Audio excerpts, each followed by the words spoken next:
화려한 트로피와 레드카펫 위의 미소 뒤에는 세계 최고 여성 운동선수들과 인플루언서들의 어두운 진실이 숨어 있습니다. 스테로이드라는 꿈이 만들어낸 올림픽의 환상 뒤에는 감정 기복과 건강 이상으로 고통받는 수많은 이들의 이야기가 있죠. 이건 단순한 연예계 가십이 아닙니다. 현실에서 온 경고예요. 빠른 성공을 약속하는 지름길이 결국 부서진 신뢰, 의료적 부작용, 그리고 회복되지 못한 경력으로 끝나버린 이야기들입니다. 잘 들어보세요.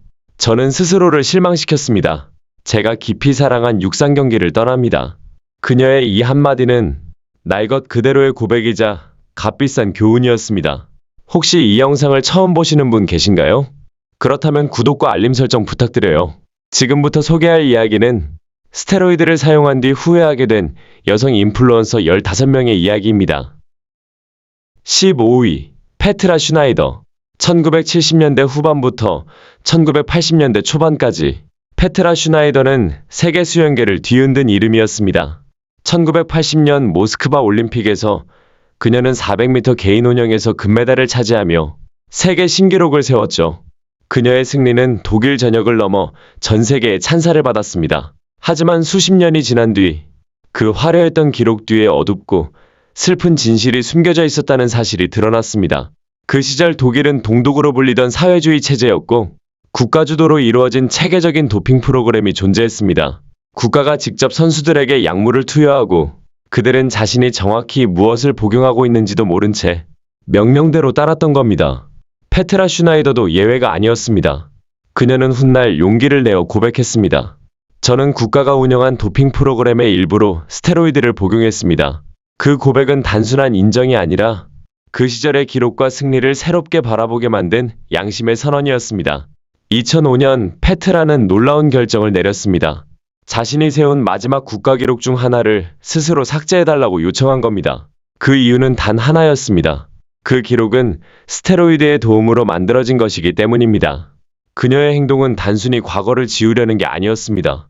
그건 진실을 바로 세우는 용기 있는 선택이었습니다. 그녀는 자신의 이름이 남지 않더라도 그 기록이 공정한 경쟁 위에 세워진 게 아니라는 사실만큼은 세상에 알려야 한다고 믿었습니다. 그녀의 결단은 수많은 사람들에게 깊은 울림을 주었습니다. 페트라는 말했습니다. 진정한 스포츠 정신은 기록이 아니라 진실 위에 세워져야 합니다. 그녀의 이야기는 스테로이드로 얼룩진 시대를 상징하면서도 동시에 그 시대의 죄를 스스로 씻으려 한 인간의 정직한 투쟁으로 남았습니다. 14위, 마리온 존스. 마리온 존스는 한때 육상의 황금소녀로 불렸습니다.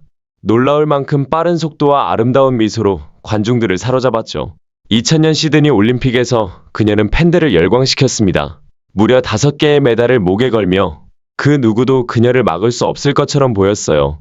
하지만 그 화려한 이야기 뒤에는 복잡하고 고통스러운 진실이 숨겨져 있었습니다. 제가 지금 이 자리에서 여러분께 말씀드립니다. 저는 여러분의 신뢰를 배신했습니다.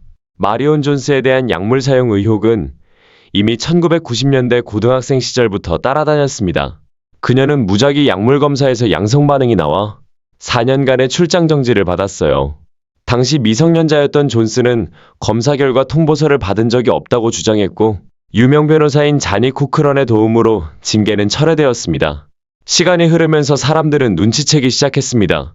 그녀가 훈련하던 코치들과 함께 있던 선수들 중에는 이미 도핑 의혹이 있던 인물들이 많았다는 사실을요. 2003년 연방수사관들이 그녀에게 물었습니다.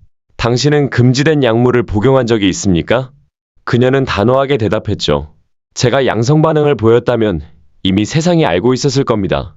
하지만 2004년 12월 3일 발코라는 불법 약물 공급 회사를 설립한 빅터 콘티가 나는 마리온 존스에게 시드니 올림픽 전후로 4가지 불법 약물을 제공했다고 폭로했습니다. 그때부터 모든 게 무너져 내렸습니다. 2006년 6월 그녀의 소변 A샘플에서 에리스로포이에틴과 스테로이드 성분이 검출되었다는 보도가 나왔습니다. 존스는 개인적인 이유를 들어 스위스 대회 출전을 포기했고 다시 한번 나는 결백하다고 주장했습니다. 그러나 2007년 10월 5일 마침내 그녀는 법정에서 진실을 인정했습니다. 2000년 올림픽 전에 스테로이드를 사용한 사실을 위증한 혐의를 스스로 시인한 것이죠. 그녀는 유죄를 인정했고 결국 실형을 선고받았습니다.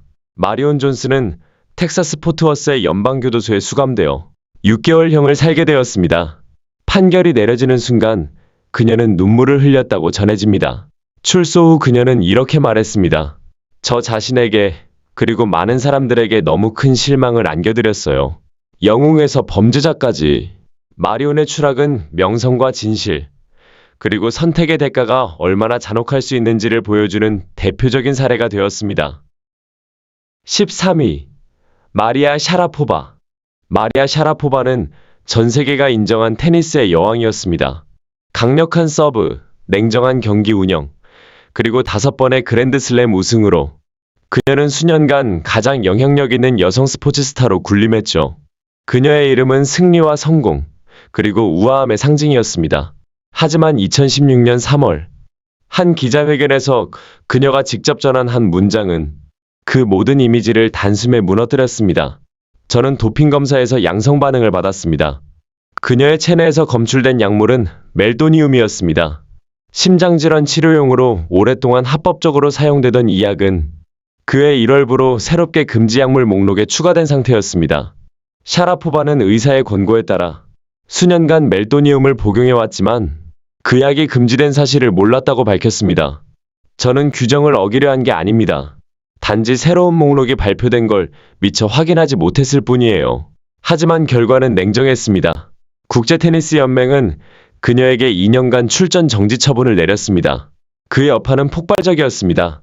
수많은 스폰서들이 그녀와의 계약을 중단했고, 언론은 코트의 여왕이 추락했다는 제목으로 그녀의 이름을 대서 특필했죠. 샤라포바는 끝까지 고의가 아니었다고 주장했습니다. 그녀의 진심은 일부 받아들여졌고, 국제스포츠중재재판소는 고의성이 인정되지 않는다며 징계를 15개월로 감형했습니다. 하지만 상처는 이미 깊었습니다. 샤라포바의 이미지에는 균열이 생겼고, 코트로의 복귀는 생각보다 훨씬 더 험난했습니다. 2017년 복귀 후에도 그녀는 끈질기게 싸웠습니다. 그러나 부상과 체력 저하가 잇따랐고, 팬들의 시선은 예전만큼 따뜻하지 않았습니다. 그녀는 결국 은퇴를 결심하며 이렇게 말했습니다. 테니스는 제 인생의 전부였지만 이제는 제 몸과 마음이 다른 이야기를 하고 있네요. 샤라포바의 이야기는 단순히 한 선수의 몰락이 아닙니다. 그건 완벽함의 압박이 만든 비극이었습니다. 그녀는 규정을 어긴 의도가 없었지만 스포츠 세계는 실수조차 용서하지 않는 무대였죠. 그럼에도 그녀는 끝까지 진심으로 사과하고 자신의 잘못을 인정했습니다. 그녀의 말처럼 패배보다 더 힘든 건 자신을 실망시키는 일입니다. 그리고 그 교훈은 지금도 수많은 젊은 선수들에게 남아 있습니다. 12위. 예카테리나 보브로바. 예카테리나 보브로바는 마치 동화 속 주인공처럼 피겨 댄스 무대를 빛내던 선수였습니다. 주니어 세계 챔피언, 유럽 챔피언, 세계선수권 동메달리스트, 그리고 2014년 소치 동계올림픽 단체전 금메달까지. 그녀와 파트너는 러시아 피겨 무용의 완벽한 커플로 불렸습니다. 그들의 연기는 우아하고 정교했으며 늘 빙판 위에서 안정적인 승리를 거뒀죠. 하지만 2016년 모든 것이 무너졌습니다. 도핑 검사 결과 그녀의 체내에서 멜도니움 성분이 검출된 겁니다. 이 약물은 그의 여러 선수들에게서 연이어 발견되어 큰 논란이 되었던 바로 그 물질이었습니다. 그 결과 보브로바는 세계선수권 출전을 포기해야 했고, 언론과 팬들 사이에서는 수많은 의심과 논쟁이 이어졌습니다. 보브로바는 해명했습니다. 제 혈액에서 아주 미세한 양의 멜도니움이 검출됐습니다. 아마도 예전에 복용한 흔적이 남아있었던 것 같아요. 그녀의 코치 또한 선수가 그것이 금지 약물로 지정된 사실을 몰랐을 수도 있다고 주장했습니다. 하지만 보브로바는 비샘플 재검사를 요청하지 않았습니다. 그 선택은 사람들을 더 혼란스럽게 만들었죠. 문제는 타이밍이었습니다. 그의 멜도니움은 수년간 합법적으로 사용되다가 갑자기 금지 약물로 지정된 해였기 때문입니다. 많은 선수들이 여전히 이전 처방에 따라 복용 중이었고, 그 변화가 통보되기까지 시간이 너무 짧았던 겁니다. 결국 일부 선수들은 아무런 의도도 없이 규정을 어긴 셈이 되었고, 보브로바도 그 불운한 시기의 희생자 중 하나가 되었습니다. 그녀의 사건은 도핑 문제의 복잡함을 상징적으로 보여줍니다. 고의적인 부정행위든 단순한 실수든 결과는 같습니다. 메달이 취소되고 경기 일정이 무산되고 명예가 흔들리는 것. 보브로바는 훗날 이렇게 회상했습니다. 저는 단 한 번도 누군가를 속이려 한 적이 없습니다. 하지만 단 한순간의 판단 착오가 제 커리어 전체를 흔들었죠. 이 사건은 우리에게 중요한 질문을 던집니다. 도핑이란 정말 악의적인 행위일까? 아니면 혼란스러운 제도 속에서 길을 잃은 선수들의 비극일까? 그녀의 이야기는 바로 그 경계선 위에 서 있습니다. 11위, 켈리 화이트. 켈리 화이트의 인생은 그야말로 극적인 전환으로 가득했습니다. 그녀는 세계적인 단거리 육상 선수로 알려지기 전 끔찍한 사건을 겪었습니다. 젊은 시절 그녀는 흉기에 찔리는 폭행을 당해 얼굴에 300반을 넘는 봉합수술을 받아야 했습니다. 그 사건만으로도 평생의 상처로 남을 수 있었지만 켈리는 포기하지 않았습니다. 오히려 그 일을 계기로 다시 달리겠다는 결심을 했고 곧 전 세계 단거리 무대를 휩쓸게 됩니다. 2000년대 초 그녀는 100m와 200m 종목에서 세계 랭킹 상위권을 차지하며 메달을 휩쓸었죠. 그녀의 이름은 미국 육상계의 자랑이었습니다. 하지만 2004년 모든 게 무너졌습니다. 켈리 화이트는 금지 약물 복용을 인정했습니다. 그녀가 사용한 것은 THG라는 합성 스테로이드, EPO라는 혈액 강화제, 그리고 각성제 모다피닐이었습니다. 그녀는 변명하지 않았습니다. 저는 잘못했습니다. 그녀는 곧바로 2년간 출전 정지를 받아들였습니다. 그 결과는 잔혹했습니다. 2000년 12월 15일 이후에 모든 경기 결과가 무효 처리되었고 2003년 세계선수권에서 따낸 금메달 2개, 국가대표로서 거둔 모든 기록이 박탈되었습니다. 그녀의 명예뿐 아니라 경제적 타격도 컸습니다. 세계선수권 우승 보너스, 광고 계약, 스폰서십이 모두 끊겼죠. 당시 한 시즌만 잘 뛰어도 4천만에서 6천만 원, 5만 달러 정도의 수입을 올릴 수 있었지만 그 모든 수입이 사라졌습니다. 그녀의 스폰서였던 신발 브랜드들은 양성 판정이 나온 즉시 계약을 해지했습니다. 모든 게 무너진 후 켈리는 이렇게 고백했습니다. 그 2년은 제 인생에서 가장 힘든 시간이었어요. 그 시간 동안 저는 제 선택이 얼마나 어리석었는지 깨달았습니다. 가족과 친구, 그리고 제가 사랑했던 스포츠를 모두 실망시켰죠. 그녀의 이야기는 단순히 도핑 스캔들이 아닙니다. 성공의 유혹과 그 대가에 관한 인간적인 이야기입니다. 천부적인 재능과 강한 의지로 세계 정상에 올랐던 그녀는 결국 단 한 번의 잘못된 선택으로 모든 것을 잃었습니다. 켈리 화이트의 몰락은 오늘날 젊은 선수들에게 여전히 이렇게 경고합니다. 재능과 노력만으로 정상에 오를 수 있다면 그 이상은 절대 탐내지 마세요. 그 욕심이 당신의 인생을 무너뜨릴 수도 있습니다. 10위, 조디 마쉬. 조디 마쉬는 처음엔 모델이자 리얼리티 프로그램 출연자로 이름을 알렸습니다. 화려한 외모와 솔직한 성격으로 대중의 주목을 받던 그녀는 2010년을 전후해 완전히 다른 길을 선택했습니다. 헬스와 근력 운동에 몰두하며 보디빌더로 변신한 겁니다. 식단을 철저히 관리하고 매일 웨이트 트레이닝에 매달리던 그녀는 단기간에 놀라운 몸의 변화를 보여줬습니다. 이 변화는 곧 대중의 관심으로 이어졌고 화보 촬영, 방송 출연, 대회 입상까지 그녀는 새로운 인생의 전성기를 맞는 듯 보였습니다. 하지만 그 화려한 성공 뒤에는 늘 도핑의 그림자가 따라다녔습니다. 보디빌딩계에서는 오래전부터 자연 근육과 약물 근육의 논란이 있었기 때문이죠. 조디 마쉬는 이 문제를 피하지 않았습니다. 오히려 그녀는 공개적으로 이 주제에 뛰어들었습니다. 2013년 그녀는 다큐멘터리 프로그램을 통해 사람들이 왜 스테로이드를 사용하는지 그 대가가 무엇인지 직접 확인하겠다고 선언했습니다. 그 프로그램에서 그녀는 실제 사용자들의 이야기를 듣고 그들이 겪는 신체적 변화와 정신적 부작용을 직접 목격했습니다. 도핑으로 인한 감정 기복, 건강 불안, 외로움.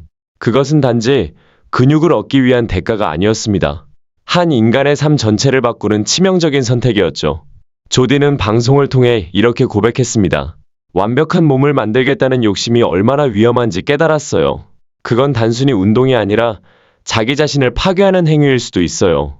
그녀는 이후 여러 인터뷰에서 나는 내 몸의 강인함을 자랑스럽게 생각하지만 그 강함이 약물로 만들어진 게 아니라 꾸준함과 노력에서 온 것임을 증명하고 싶다고 말했습니다. 조디 마쉬는 도핑의 세계를 직접 탐구한 사람이자 그 결과를 대중에게 솔직하게 보여준 용기 있는 인물로 남았습니다. 그녀의 여정은 단순히 보디빌더의 성공기가 아니라 쉽게 얻는 성취에는 반드시 대가가 따른다는 메시지를 전하는 경고의 이야기였습니다. 9위, 레이첼 맥니시. 레이첼 맥니시는 여성 보디빌딩의 시대를 바꿔놓은 인물이었습니다.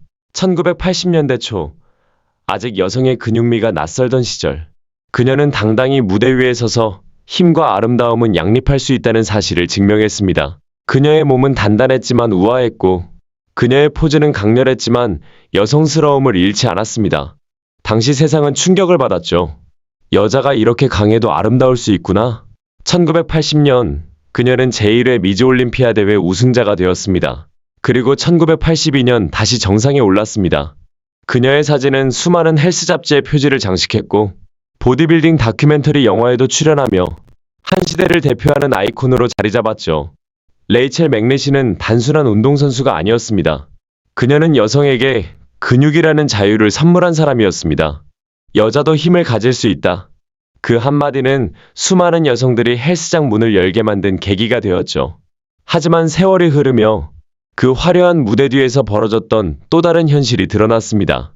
그녀가 몸담았던 보디빌딩계는 이미 스테로이드와 근육 증강 약물의 영향 아래 있었습니다. 레이첼은 훗날 솔직히 털어놓았습니다. 그 시절의 무대는 순수하지 않았어요. 많은 선수들이 약물의 유혹을 받았고, 그게 정상적인 경쟁의 일부처럼 여겨졌죠. 그녀는 이후 운동계의 방향이 잘못 흘러가고 있다고 경고했습니다. 2001년 머슬앤피트니스와의 인터뷰에서 그녀는 이렇게 말했습니다. 저는 불법 약물 사용에 1000% 반대합니다.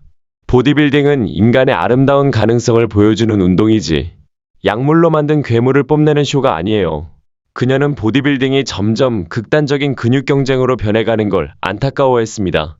우리는 자연스럽게 강해질 수 있었어요. 그 기회를 스스로 버린 거죠. 레이첼의 인생은 세 단계로 나눌 수 있습니다. 개척자, 스타, 그리고 경고자. 그녀는 한때 세계를 놀라게 한 강한 여성의 상징이었지만 결국 약물 문화의 경종을 울린 양심의 목소리로 남았습니다. 진짜 힘은 약물이 아니라 자신과의 싸움에서 온다. 그녀의 이야기는 지금도 후배들에게 전해집니다. 8위, 케이 백스터. 케이 백스터는 여성 보디빌딩 역사에서 가장 강렬한 존재 중 하나였습니다. 그녀를 본 사람들은 한결같이 말했죠. 그녀를 보면 여성의 근육이 어디까지 가능할지 알 수 있다.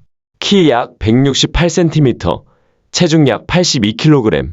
그녀의 몸은 단단한 근육덩어리 그 자체였습니다. 넓은 어깨, 두꺼운 등, 강철 같은 팔. 그녀의 무대는 단순한 경기장이 아니라 힘과 독립의 선언문이었죠. 1980년대 여성 보디빌딩이 막 태동하던 시기, 케이 백스터는 그 누구보다 대담했습니다. 여성도 남성 못지않게 근육질이 될 수 있고 그 강함 속에서도 여전히 여성일 수 있다는 걸 보여줬죠. 그녀는 단순히 대회에 출전하는 선수가 아니었습니다. 자신의 힘을 예술로 표현하는 사람이었어요. 보디빌딩 대회뿐 아니라 여성 격투 영상, 액션 단편, 퍼포먼스 영상 등에도 출연하며 여성의 근육미를 예술의 한 형태로 승화시켰습니다. 하지만 그 엄청난 체격과 힘 뒤에는 어두운 비밀이 있었습니다. 케이는 훗날 직접 인정했습니다. 네, 저는 스테로이드를 사용했습니다. 그녀는 그 약물이 근육 성장 속도를 높이고 짧은 시간 안에 극적인 변화를 만들어냈다고 솔직히 털어놨습니다.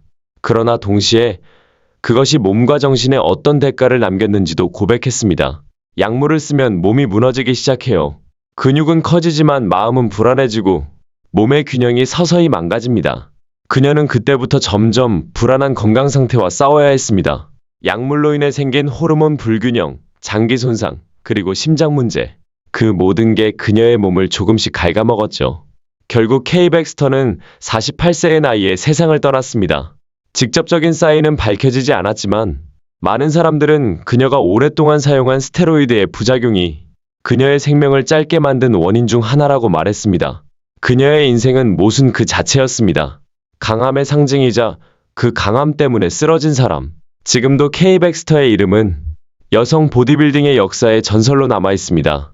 그녀는 자신의 몸으로 사회의 금기를 깼고 동시에 그 선택이 가져온 비극을 온몸으로 감당했습니다. 7위, 다마리. 다마리는 프로레슬링 무대 위에서 폭발적인 에너지와 카리스마로 사랑받던 인물이었습니다. 그녀가 등장하면 관중의 함성은 단숨에 2배로 커졌죠. 강한 근육, 도전적인 포즈, 그리고 화려한 쇼맨십. 무대 위의 다마리는 언제나 자신감 넘치고 두려움이 없어 보였습니다. 하지만 스포트라이트가 꺼진 뒤의 현실은 달랐습니다. 그녀 역시 수많은 여성 운동선수들이 겪는 잔인한 압박감에 시달리고 있었던 겁니다. 항상 완벽해야 한다. 몸은 더 커야 하고 근육은 더 선명해야 한다. 이 끝없는 경쟁 속에서 그녀는 결국 스스로를 옥죄는 선택을 하게 되었습니다. 수년 뒤 마리는 솔직히 고백했습니다. 네, 저는 선수 시절 스테로이드를 사용했습니다. 그녀는 한동안 이 사실을 부인했지만 결국 진실을 감출 수 없었습니다. 인터뷰에서 그녀는 담담히 털어놨습니다. 처음엔 단지 더 강해지고 싶었어요. 조금만 쓰면 괜찮을 거라고 생각했죠. 하지만 그게 제 몸과 마음을 완전히 바꿔버렸어요. 그녀는 스테로이드 사용 후에 나타난 부작용을 숨기지 않았습니다. 감정 기복, 불면증, 불안감, 그리고 무엇보다 자기 자신을 잃어버리는 느낌. 약을 쓸 때마다 몸은 커졌지만 마음은 점점 공허해졌어요. 그녀의 고백은 단순한 후회가 아니었습니다. 그건 산업 전체에 대한 폭로이기도 했습니다. 레슬링 업계에서는 외모와 체격이 곧 상품성이었기 때문이죠. 그녀는 말했습니다. 이 업계에서 살아남으려면 누구나 약의 유혹을 마주하게 됩니다. 하지만 다마리는 결국 용기를 냈습니다. 자신의 잘못을 인정하고 그 이야기를 공개적으로 나눈 것이죠. 그녀의 고백은 수많은 젊은 선수들에게 큰 울림을 주었습니다. 당신이 내 이야기를 듣고 멈출 수 있다면 그게 내가 이 고백을 한 이유예요. 그녀는 이제 팬들에게 완벽한 선수가 아니라 솔직한 인간 다마리로 기억되길 원합니다. 그녀가 남긴 마지막 말은 단순하지만 누구보다 진심 어린 경고였습니다. 관중의 함성은 잠시지만 당신의 몸은 평생입니다. 잠깐의 선택이 인생을 망칠 수도 있어요. 6위, 클라라 휴즈. 클라라 휴즈는 그야말로 전설적인 올림픽 선수였습니다. 여름과 겨울 올림픽에서 모두 메달을 딴 유일한 캐나다 선수이자 인간의 한계를 넘어선 정신력의 상징이었죠. 사람들은 그녀를 시상대 위의 영웅으로 기억했습니다. 강철 같은 체력, 무한한 집중력, 끈기. 그녀의 웃음 뒤에는 늘 완벽한 챔피언이라는 찬사가 따라다녔습니다. 하지만 그녀 역시 인간이었습니다. 그리고 어느 날 세상은 클라라의 또 다른 얼굴을 마주하게 됩니다. 그녀는 자신의 자서전에서 조용히 고백했습니다. 1994년, 저는 도핑 검사에서 양성 반응을 받았습니다. 그녀는 그 사실을 영원히 숨길 수도 있었지만 정반대의 길을 택했습니다. 그걸 숨기고 사는 건 제 자신을 속이는 일 같았어요. 클라라는 당시 3개월의 출전 정지를 받았지만 그 사건을 계기로 완전히 달라졌습니다. 그녀는 자신의 잘못을 인정하면서 이렇게 말했습니다. 저는 제 인생을 새로 써야 했어요. 솔직하지 않으면 어떤 메달도 진짜 가치가 없다는 걸 깨달았습니다. 이 고백은 팬들에게 충격이었습니다. 완벽하다고 믿었던 선수의 불완전함. 그것은 동시에 더 인간적인 용기로 다가왔습니다. 사람들은 저를 비난할 수도 있죠. 하지만 저는 제 과거를 인정하고 싶었습니다. 그녀는 이후 오히려 더 큰 목소리로 스포츠계의 도핑 문화와 정신적 압박에 대해 말하기 시작했습니다. 우리는 너무 자주 결과만 봐요. 하지만 그 결과 뒤에는 수많은 불안과 압박, 그리고 외로움이 숨어 있습니다. 그녀의 솔직함은 전 세계 많은 선수들에게 영향을 주었습니다. 그녀는 단순히 도핑을 고백한 선수가 아니라 정직함의 가치를 되살린 사람으로 평가받게 되었죠.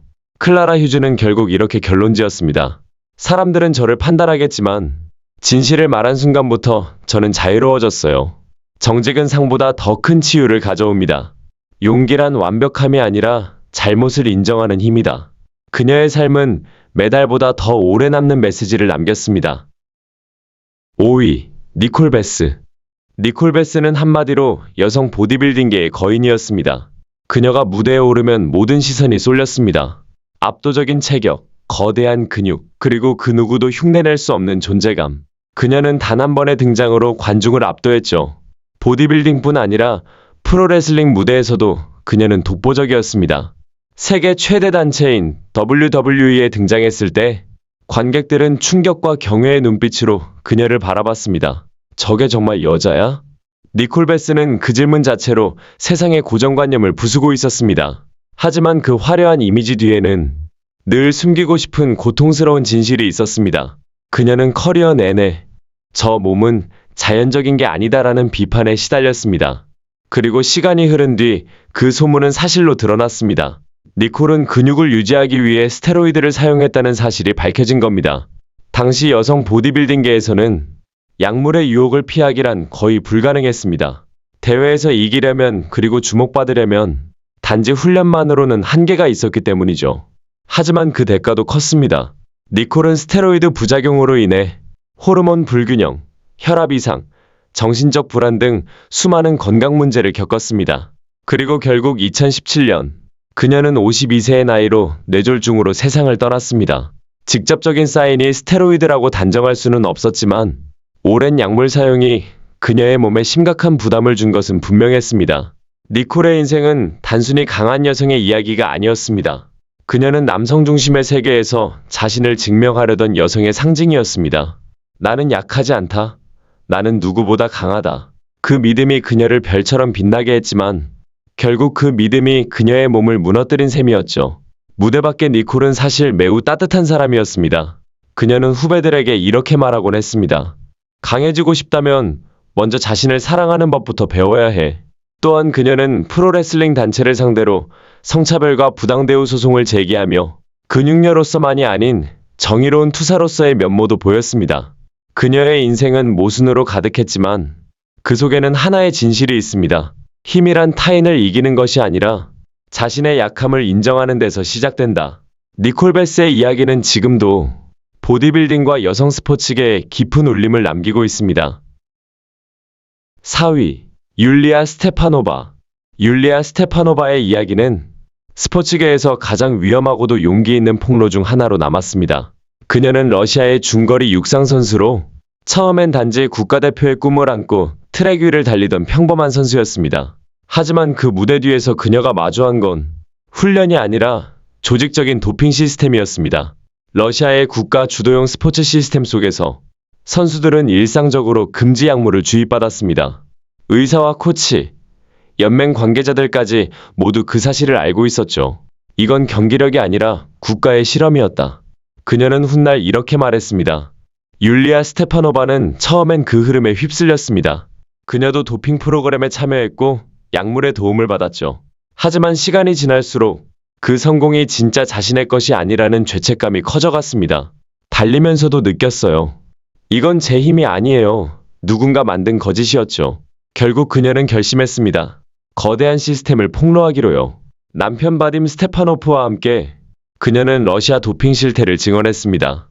그들의 폭로는 전 세계를 뒤흔들었고 세계 반도핑기구와 IOC는 러시아 전역을 대상으로 대대적인 조사를 벌였습니다. 이 사건은 훗날 국가 단위 도핑 스캔들로 불리게 됩니다. 그 결과 수많은 러시아 선수들이 자격을 박탈당했고 러시아는 올림픽 출전 제한이라는 초유의 제재를 받았습니다. 하지만 대가는 너무나 혹독했습니다. 율리아는 자국에서 배신자로 낙인 찍혔습니다. 국가대표 자격이 박탈되고 기록은 모두 삭제되었으며 그녀와 남편은 신변의 위협을 피해 망명해야 했습니다. 그녀는 말했습니다. 진실을 말했을 뿐인데 모든 걸 잃었습니다. 그럼에도 그녀는 후회하지 않았습니다. 누군가는 말해야 했어요. 우리가 진짜로 무엇을 잃고 있었는지를. 율리아의 폭로는 스포츠계의 도핑 방지 제도 전반을 바꾼 계기가 되었습니다. 그녀의 용기는 선수 개인의 문제를 넘어 국가가 인간의 몸을 조작하는 비윤리적 현실을 세상에 드러냈습니다. 물론 그녀의 커리어는 끝났지만 그녀의 이름은 영원히 남게 되었죠. 율리아 스테파노바.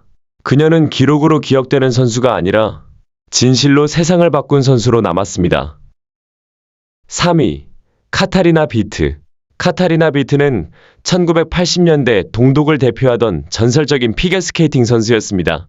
그녀의 연기는 완벽했습니다.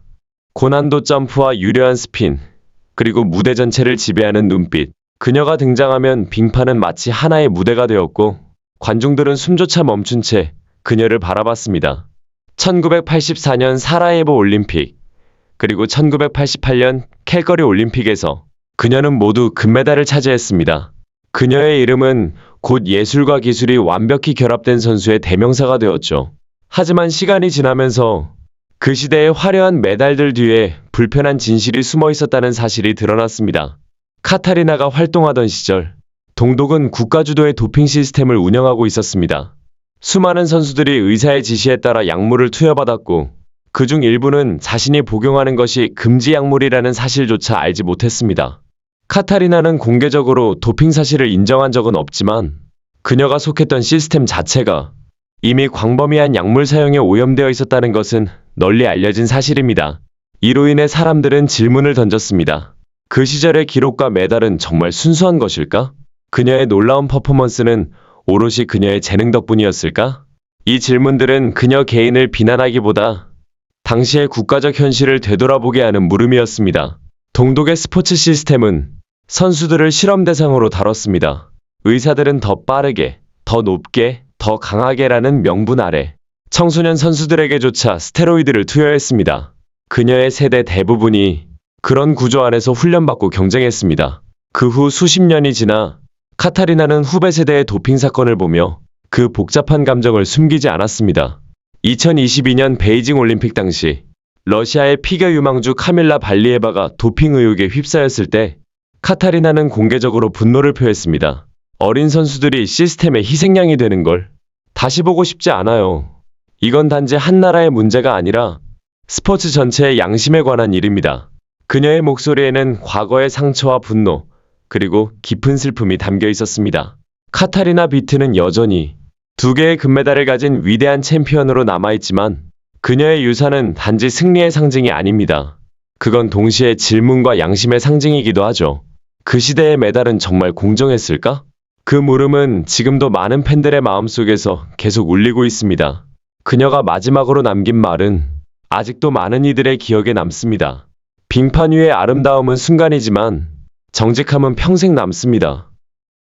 2위, 하이케 드렉슬러. 하이케 드렉슬러는 독일 육상 역사에서 가장 위대한 점프 선수 중 한 명으로 꼽힙니다. 그녀는 1980년대 동독 시절부터 2000년대 초까지 무려 20년 가까이 세계 정상급을 유지했습니다. 그녀의 개인 최고 기록은 7m 48cm. 이 수치는 지금까지도 세계 기록 상위권에 남아 있습니다.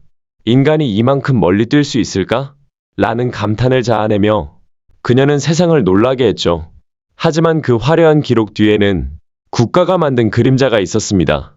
동독은 당시 국가 차원에서 엘리트 선수 양성 프로그램을 운영했는데 사실상 국가주도 도핑 시스템이었습니다. 의사, 코치, 체육 관계자들이 조직적으로 스테로이드를 투여하며 선수들의 성과를 만들어냈던 것이죠. 하이케 드렉슬러 역시 이 시스템 속에서 성장했습니다. 그녀는 처음엔 자신이 복용한 약물이 금지 약물이라는 사실조차 몰랐다고 합니다. 의사들이 주는 걸 그냥 믿었어요. 국가대표였으니까 당연히 최선의 관리를 받고 있다고 생각했죠. 하지만 1990년 독일이 통일되고 그 비밀이 서서히 드러나기 시작했습니다. 1993년 드렉슬러는 자신이 도핑 프로그램에 참여했다고 주장한 다른 선수 브리기테 베렌트와 법정 다툼을 벌였습니다. 그녀는 그건 거짓이다라며 명예훼손 소송을 냈지만 결국 패소했습니다. 재판 과정에서 공개된 자료는 충격적이었습니다. 도핑 주기표, 약물 투여량 기록, 성과 변화 그래프까지 모두 국가기관이 체계적으로 관리한 문서들이었죠. 이 문서들은 더 이상 부정할 수 없는 증거였습니다. 하지만 드렉슬러는 통일 이후에도 계속 뛰었고 2000년 시드니 올림픽에서 금메달을 추가하며 여전히 세계 최정상급 실력을 증명했습니다.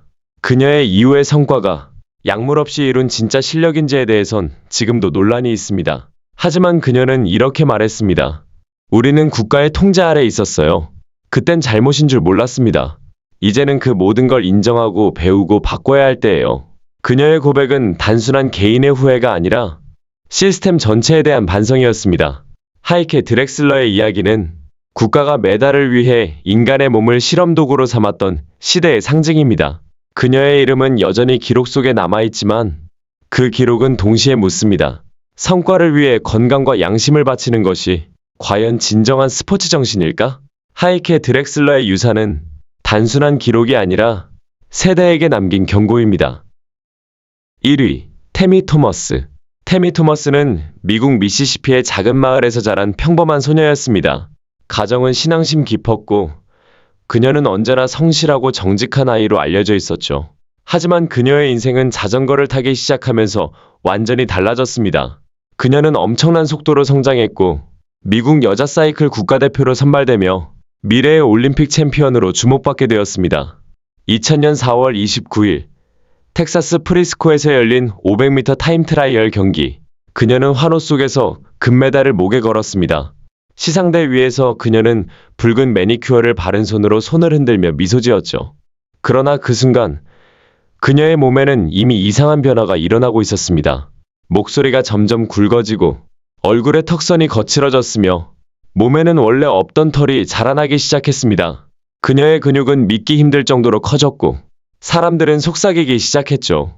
그녀, 정말 여자 맞아? 그 변화의 원인은 바로 스테로이드였습니다. 더 빨리 달리고 더 오래 버티기 위해 투여된 약물은 단기간에 그녀를 최정상으로 끌어올렸지만 그만큼 빠른 속도로 그녀의 인생을 무너뜨렸습니다. 결국 그녀는 도핑 양성 판정을 받았고 올림픽 출전 기회를 잃었으며 사이클 연맹으로부터 영구 제명을 당했습니다. 그녀가 사랑하던 스포츠는 더 이상 그녀의 것이 아니게 되었죠. 그 후 태미는 이렇게 고백했습니다. 저는 잘못된 사람들을 믿었어요. 그들은 빠른 성공을 약속했지만 결국 제 인생을 망가뜨렸죠. 그녀는 약물로 인한 부작용으로 평생 고통받게 되었습니다. 호르몬 불균형, 내부 장기 손상, 그리고 되돌릴 수 없는 신체 변화. 거울 속의 자신은 더 이상 태미가 아니었습니다. 친구 크리스 웨트는 이렇게 회상했습니다. 그녀는 언제나 밝고 상냥한 남부 소녀였어요. 하지만 나중엔 마치 자기 몸속에 갇혀버린 사람 같았죠. 태미 토머스의 삶은 스테로이드가 한 인간에게 남기는 잔혹한 흔적을 그대로 보여줍니다. 그녀는 그저 빨라지고 싶었을 뿐이었습니다. 하지만 그 욕망은 그녀의 건강, 명예, 그리고 인생을 앗아갔습니다. 이제 그녀는 고향 리들랜드에서 조용히 살고 있습니다. 여전히 약물의 후유증과 싸우며 자신의 과거를 반성하고 또 받아들이는 나날을 보내고 있죠. 태미는 마지막 인터뷰에서 이렇게 말했습니다. 나는 더 이상 선수도 영웅도 아니에요. 그저 잘못된 선택의 결과를 안고 사는 한 사람일 뿐이에요. 하지만 만약 누군가 내 이야기를 듣고 멈춘다면 그것만으로도 제 인생은 조금은 의미가 있을 거예요. 그녀의 삶은 결국 하나의 질문으로 귀결됩니다. 승리를 위해 당신은 어디까지 감수할 수 있습니까? 태미 토머스의 이야기는 스테로이드의 위험을 넘어 인간이 욕망과 양심 사이에서 얼마나 쉽게 길을 잃을 수 있는가를 보여주는 가장 강렬한 경고로 남았습니다.